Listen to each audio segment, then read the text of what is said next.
Well, energy is among the issues Allan Fung is focused on as he tries to flip Rhode Island's District 2 House seat. He joins us now. You have a durable lead, Mayor Fung. You have outspent your opponent by over $1 million, which means you've got some backing and some grassroots support, but also the Republican Party thinks that you can win this race. What do you feel this morning?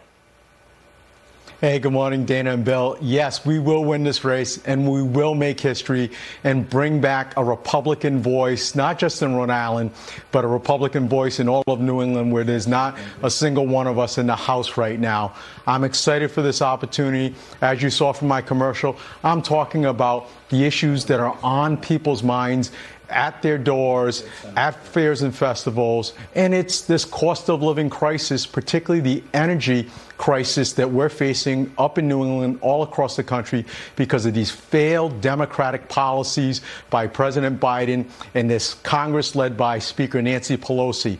We have to turn it around, and we will turn it around in 27 more days.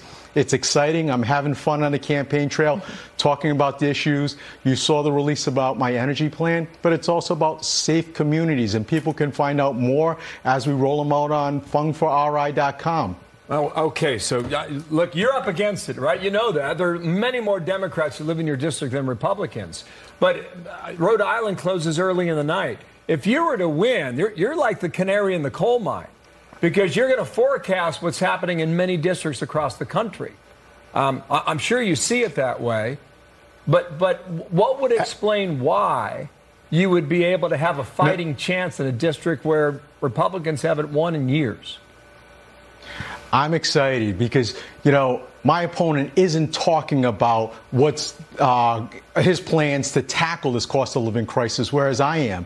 I've got a plan to battle inflation, you know, drive it down. I've got a plan for energy. I've got a plan to make sure our communities are safe. My Democratic opponent's just talking about these cookie cutter issues, trying to scare people about, you know, taking away Social Security.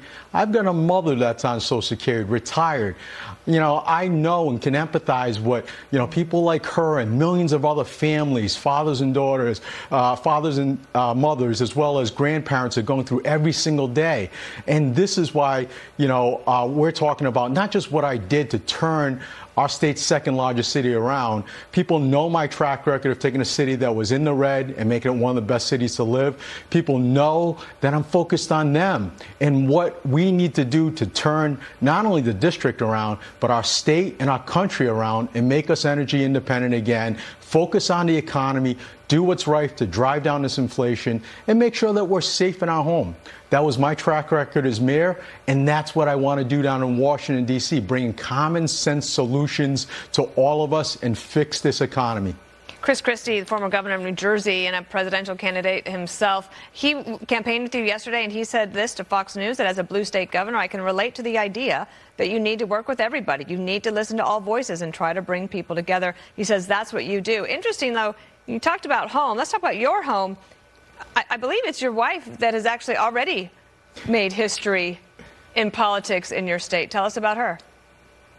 Yeah, I'm very proud of my wife. First time in 114 years, last election cycle, she took out the Democratic Speaker of the House. So, you know, we met because of politics, because both of us were delegates back in 2012, met down in Tampa, Florida, got married. But we're both sharing, you know, she's doing a lot of wonderful things, fighting for us up at that state house, being, you know, solid Republican voice up there, providing a counterbalance to this overspending.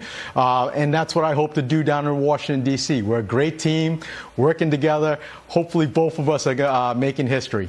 Yeah, well, she did. She took out the first person in 114 years to defeat an incumbent speaker in the chamber. So you've got a formidable household. We look forward to watching you on election night, and please stay in touch. So, thank you. Just polls close at 8 o'clock, right, in Rhode Island?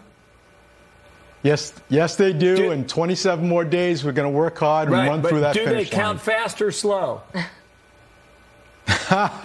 We're going to have to count those mail ballots and early voting votes, too, which we're out there working hard to make sure that we're going to be in this game all the way through. Alan, basically, he's trying to plan what his night is going to be like at the board. So that's what you're on the hook for letting us know. Thank you so much. Thank you, sir.